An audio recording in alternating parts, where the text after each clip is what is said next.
Assalamualaikum warahmatullahi wabarakatuh. Selamat bertemu kembali pada pertemuan selanjutnya. Ya, pada pertemuan kedua ini, ya kita akan lanjutkan materinya, yaitu tentang materi Global Positioning System. Ya, pada materi sebelumnya kita sudah membahas tentang tampilan navigation data display, di mana pada tampilan ini dimunculkan berupa data posisi lintang dan bujur, ya. Kemudian speedometer display, plotter display, highway display, dan steering display. Nah, tema selanjutnya pada pertemuan kali ini adalah tentang memahami fungsi GPS melalui cara pengoperasian GPS. Tentunya bicara pengoperasian tentunya bicara praktek. Nah, oleh karena itu kita harus tahu bagaimana prosedur menyalakan GPS dan bagaimana mematikannya. Nah, kita lihat langkah tahapan menyalakan GPS. Langkah pertama adalah pastikan peralatan GPS tersambung dengan baik. Apa saja? Tentunya dari mulai display GPS, receiver di GPS, dan tentunya daya penghubungnya. Setelah itu, setelah tersambung, kemudian tekan tombol power atau dim. Tunggu beberapa saat hingga tampilan GPS muncul, khususnya kode pada pojok kiri atas muncul, ya. Ada kode 2D, 3D, nah itu menandakan bahwa receiver GPS yang kita nyalakan tersambung dengan satelit.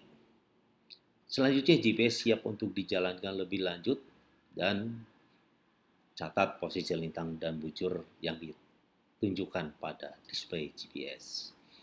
Nah, itulah bagaimana prosedur menyalakan GPS. Apabila GPS sudah digunakan, maka selanjutnya adalah bagaimana kita mematikannya.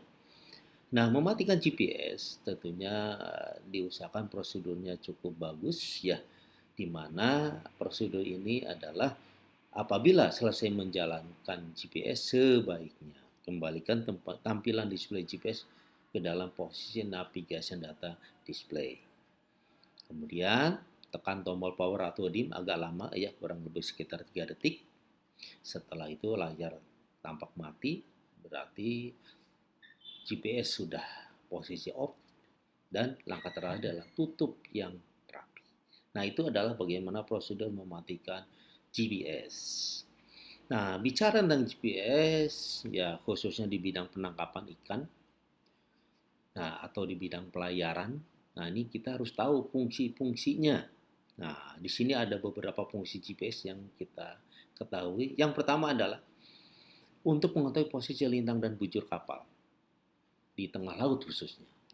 Yang kedua, untuk menentukan kecepatan kapal dan haluannya. Yang ketiga, untuk menentukan jarak tempuh kapal.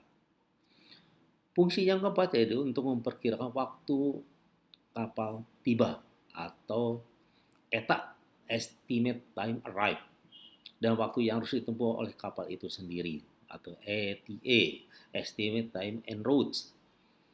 Kemudian fungsi yang kelima adalah untuk menyimpan posisi khusus yang diinginkan. Contoh, misalkan kita ingin mengetahui posisi rumpun di tengah laut atau ingin mengetahui orang yang jatuh ke laut misalkan. Fungsi selanjutnya adalah untuk menentukan jejak pelayaran kapal atau mappage. Dan fungsi terakhir yaitu untuk membuat bagan panduan bernavigasi, ya, untuk melihat penyimpangan kapal dari garis haluan yang kita tetapkan. Nah, ini fungsi-fungsi GPS, ya, di bidang pelayaran. Ada beberapa tampilan GPS untuk merek yang lain, contohnya ini merek Koden, di mana pada tampilan pertama itu merek Furuno, ya. Dari tampilannya otomatis berbeda, otomatis bagaimana cara mengoperasikannya otomatis nanti akan berbeda, hanya kurang lebih prosedur menyalakan dan mematikannya tidak jauh beda. Dan ini adalah receiver GPS-nya, ya, merek Koden.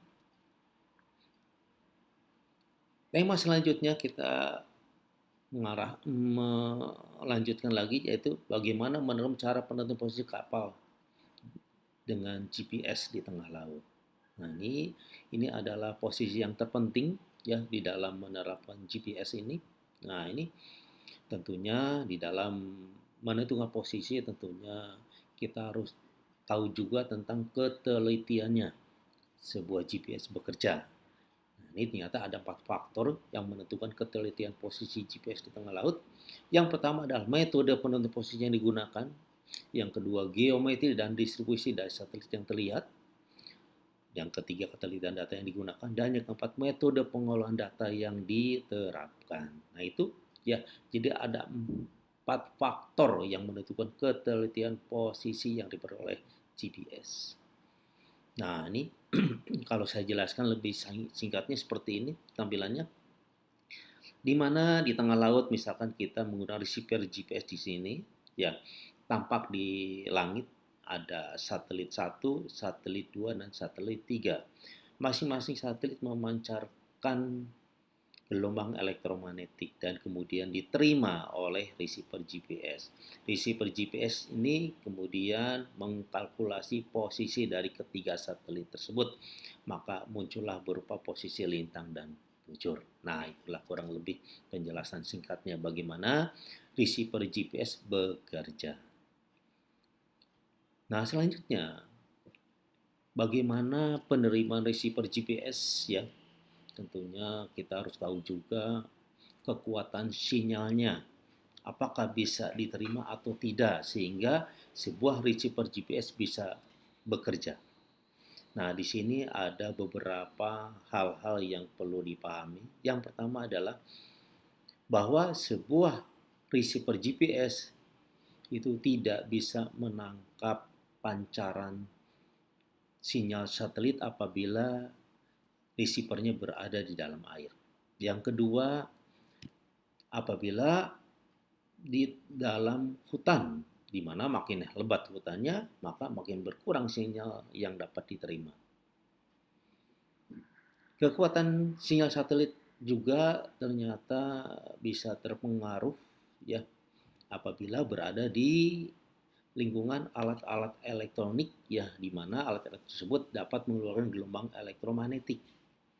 Dan yang keempat, bahwa sebuah receiver GPS apabila berada di antara gedung-gedung tinggi, itu juga kekuatannya berkurang. Kenapa? Karena adanya interferensi gelombang.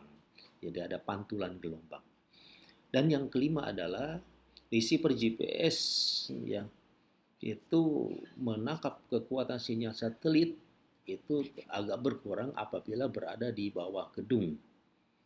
Nah ini ya jadi 5 hal-hal yang dapat mengurangi kekuatan sinyal satelit ya yang kita perlu pahami di sini. Terima kasih atas perhatiannya.